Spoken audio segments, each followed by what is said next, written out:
स्वागत है आप सबका यूजीसी नेट 24/7 पे। मैं हूं ऐश्वर्या पुरी। आपका किसी भी एग्जाम में सक्सेस रेट क्या रह सकता है, ये सिर्फ आपकी तैयारी पे डिपेंड नहीं करता, ये और बहुत से फैक्टर्स पे डिपेंड करता है। जैसे कि उस दिन आपका लक कैसा है, उस दिन एग्जाम का लेवल क्या आ गया है, आपका उस एग्जाम की तरफ मोटिवेशन क्या था। क्योंकि मैं इतने वक्त से कैंडिडेट्स को पढ़ा रही हूँ, ये बहुत सारे केसेस मेरे ऐसे सामने आते हैं जिनको देखकर कहीं ना कहीं एज अ टीचर एक इंट्यूशन आ जाती है कि यार इस बार इसका नहीं बनेगा, इसका मोटिवेशन उस अकॉर्डिंग नहीं है, या फिर उसका इसको देख के लग नहीं रहा है कि ये अपीयर करके क्वालिफाई कर लेगा एग्जाम।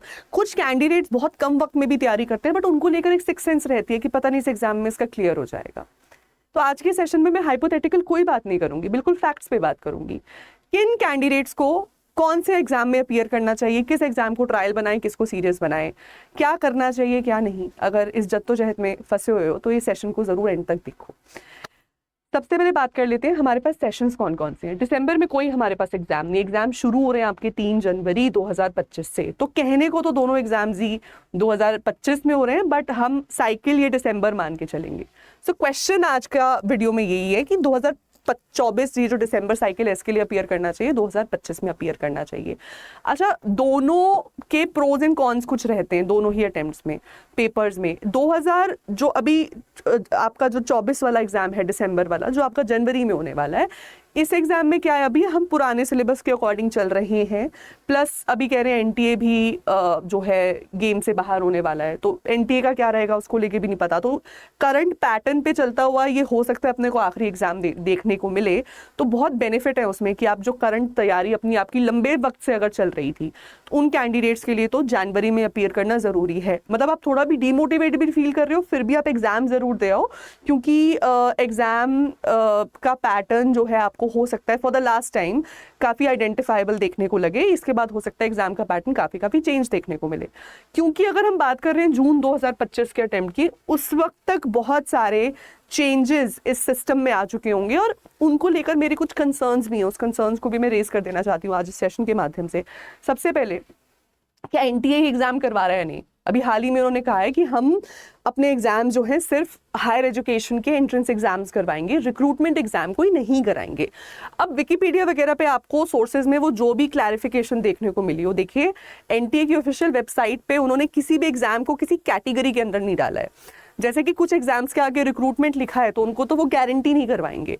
हमारा जो एग्जाम है एनटीए यूजीसी नेट, इसके आगे कुछ लिखा नहीं हुआ है उन्होंने। अगर वो यूजीसी नेट और जेआरएफ को रिक्रूटमेंट, यूजीसी को अगर रिक्रूटमेंट मान रहे हैं तो जेआरएफ का सर्टिफिकेट भी इसी एग्जाम से मिलता है। और अब उन्होंने पीएचडी भी एंटर कर दिया है। जेआरएफ और पीएचडी ये दोनों के ही जो स्कोर आपको मिलते हैं, इससे आप at the end of the day higher education में एंट्रेंस ही ले रहे हो। तो एनटीए किस कैटेगरी में फॉल कर रहा है, एंट्रेंस मतलब यूजीसी नेट एग्जाम किस कैटेगरी में फॉल कर रहा है, रिक्रूटमेंट वाली में या फिर हायर एजुकेशन एंट्रेंस एग्जाम के फॉर्म में? उस पर ही क्लैरिटी नहीं है हमें अभी तक।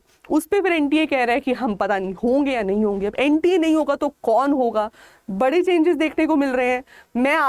मैंने वो एग्जाम क्वालिफाई किया था यूजीसी नेट, जो आखिरी सीबीएसई ने लिया था जुलाई 2018 का। उसके बाद दिसंबर 2018 से एनटीए आ गया था। अब ये कह रहे हैं एनटीए भी नहीं होगा, तो नहीं होगा तो भाई कौन होगा? कोई नई बॉडी बन रही है क्या? कुछ नहीं कह सकते। तो ये बहुत बड़ा एक चेंज है, और इस चेंज में कभी कभी क्या होता है ना, पैटर्न ऐसा आ जाता है पेपर का कि हम वहां नुकसान में ही चले जाते हैं। तो अगर आप बहुत वक्त से तैयारी कर रहे हो ना, इन दैट केस मेरा सजेशन है कि जनवरी वाले अटेम्प्ट को मत हाथ से जाने देना, जरूर इस एग्जाम को दो। ठीक है। दूसरा सवाल सिलेबस के ऊपर भी बना हुआ है। 2024 में अगर ये एनटीए की और तरह की कंट्रोवर्सीज ना होती तो शायद हमें इस एग्जाम में सिलेबस में चेंज भी देखने को मिल जाता।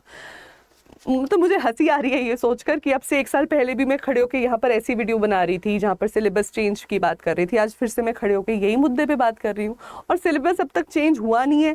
और ना तो ना हुआ, ऊपर से अब कह रहे हैं एनटीए भी एग्जिट मार लेगा। तो मतलब सच में बड़ी हंसी की बात है, मजाक की सी बात लग रही है ये, कि ये तक नहीं हमें पता कि जो सिलेबस 1 साल पहले चेंज होना था वो हो गया नहीं। लेकिन अगर एनटीए सीन से बाहर हो जाता है तो देखो सिलेबस में कुछ भी चेंज हमें देखने को मिल सकता है। तो किसी भी लॉन्ग प्रेपरेशन करते कैंडिडेट के लिए नुकसान हो जाएगा जून तक। तो जनवरी आपको दे देना चाहिए। अच्छा, एग्जाम ऑनलाइन ऑफलाइन का भी मुद्दा चल रहा है। पहले नीट के रिगार्डिंग उन्होंने कहा था एनटीए ने कि हम हाइब्रिड मोड में एग्जाम ले लेंगे, अब कह रहे हैं नहीं, हमें लग रहा है कि ऑफलाइन में एग्जाम ले लेना चाहिए। यूजीसी में उन्होंने ऑफलाइन वाला करके देख लिया था, सक्सेसफुल नहीं रहा। हाइब्रिड एक बहुत ही अच्छा मॉडल है, मैंने पुराने सेशन में भी आपको बताया था। इसमें क्या रहेगा ना कि आपके पास क्वेश्चन पेपर पहुंचेंगे in the form of online mode, तो वहाँ पे जो इन ट्रांजिट जो लीकेज होती है उससे बचाव हो गया, लेकिन आप आंसर उसको करोगे पेन एंड पेपर मोड में OMR शीट में, तो वो कोई भी स्क्रीन ऑफ साइट, आपकी जो स्क्रीन है वो हेल्प डेस्क वगैरह से किसी दूसरी स्क्रीन से कनेक्टेड और वहाँ से चीटिंग हुई, उससे भी बचाव हो जाएगा, वो भी नहीं होगा। तो बेस्ट ऑफ बोथ वर्ल्ड्स हमें मिल रहे हैं हाइब्रिड मोड में। हाइब्रिड मोड एक बहुत ही अच्छा मोड है, लेकिन पता नहीं एनटीए उसको अप्लाई करेगा या नहीं for the UGC net exam, ये भी नहीं पता।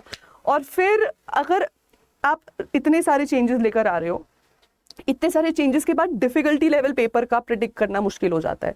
मतलब जो कैंडिडेट पहली बार एक चेंज्ड पैटर्न के एग्जाम में बैठता है ना, वो उसके लिए बहुत डिफिकल्ट हो जाता है, क्योंकि उसके पास कोई प्रेसिडेंट नहीं है अभी तक। आपके पास कोई प्रेसिडेंटल एग्जाम्पल नहीं है कि अब से पहले कैसे पेपर पूछे जा रहे थे, अब क्या पूछा जाएगा। आपको सब कुछ ही पढ़ना पड़ जाएगा, मेहनत बहुत ज़्यादा लग जाएगी यहाँ पर।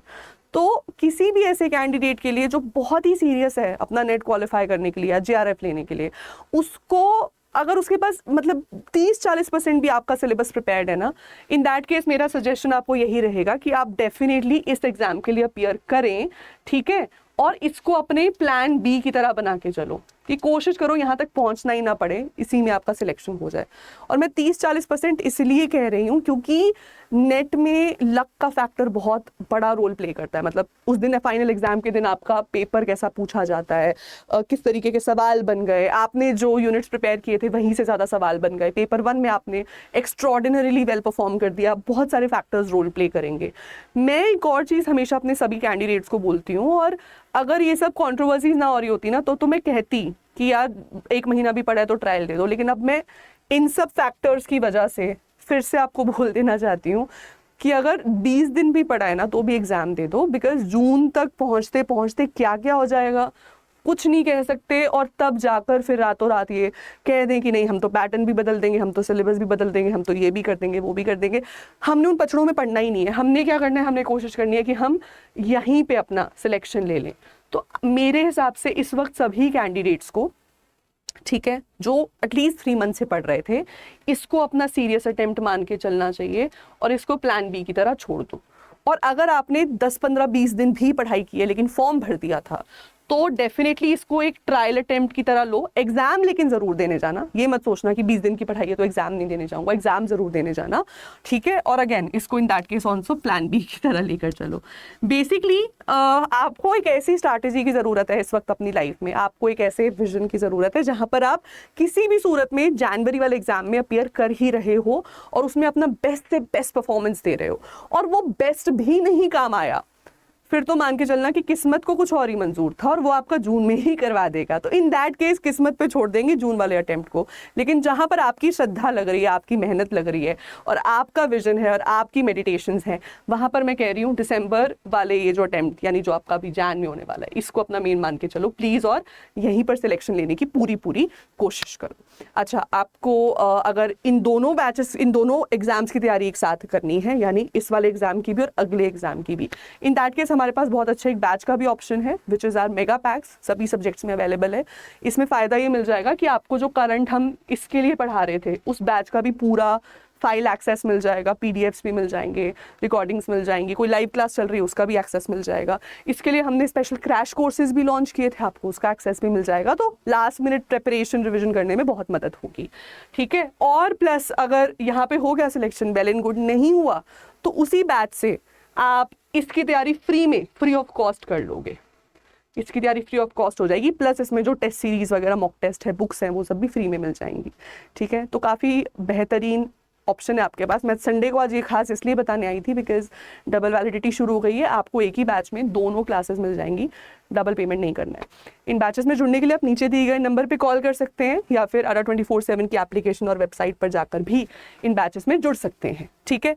आप हमारी वेबसाइट पे जाएंगे, किस तरीके का आपको मेन पेज वहाँ पर खुला हुआ दिखेगा, उसमें आप अपनी एग्जाम कैटेगरी सिलेक्ट कर लेना गवर्नमेंट जॉब एग्जाम्स में यूजीसी नेट। सो यूजीसी नेट के मान लो किसी भी आप सब्जेक्ट में चले गए, जैसे मेरा सब्जेक्ट है इंग्लिश, तो मेरे सभी मेगा पैक्स पे आप इस वक्त देख रहे हो डबल वैलिडिटी ऑफर चल रहा है। डबल वैलिडिटी ऑफर फिर से बता देती हूँ फ़ायदा, कि हम जो ये बहुत सीरियसली कोशिश कर रहे हैं कि हमें जून वाले उस अनइवन अटेम्प्ट तक ना पहुंचना पड़े जिसमें एम्बिग्विटी है, कन्फ्यूजन है, उस कन्फ्यूजन से बचने के लिए हम कोशिश कर रहे हैं कि हम ये जो दिसंबर 2024 अटेम्प्ट है इसको क्वालिफाई कर लें, ठीक है।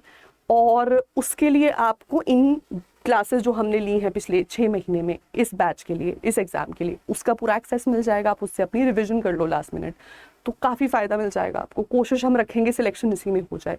अगर नहीं होता है तो प्लान बी के तौर पे आपको फ्री क्लासेस मिल जाएंगी अगले बैच की भी, जो जनवरी में हमारी क्लासेस शुरू होंगी फॉर द जून अटेम्प्ट, उसकी क्लासेस फ्री में मिल जाएंगी। तो ये बेनिफिट है आपको इसमें जुड़ने का, ठीक है। कुछ नहीं करना है, आपने बाय नाउ पे क्लिक करना है और एक कूपन कोड भी बता देती हूँ, उससे आपका मैक्सिमम डिस्काउंट भी लग जाएगा प्लस डबल वैलिडिटी भी एक्टिवेट हो जाएगी। इट इज़ Y542, ठीक है। कूपन कोड एंटर करने की जगह आएगी यहाँ पर, ये बैच कूपन कोड लगा देना और सभी आपको बैचेस जो हैं 7,500 रुपये में मिल जाएंगे 6 + 6 मंथ्स की वैलिडिटी के साथ। तो जनवरी वाला एग्जाम भी दे दोगे इससे और फ्री ऑफ कॉस्ट में जून वाला भी दे दोगे, टेस्ट सीरीज भी मिल जाएंगी, बुक्स भी मिल जाएंगी। और ये बहुत सारी अनसर्टेनिटीज़ में जो हम जी रहे हैं ना, आप मेन तो देखो ये इन अनसर्टेनिटी से बच जाओगे, ठीक है। So that's all for today. Thank you so much everybody इस वीडियो को देखने के लिए। ऐसी और वीडियोस के लिए सब्सक्राइब करके रखें हमारे official YouTube channel UGC NET RR 24/7 को। मैं हूँ ऐश्वर्या पुरी।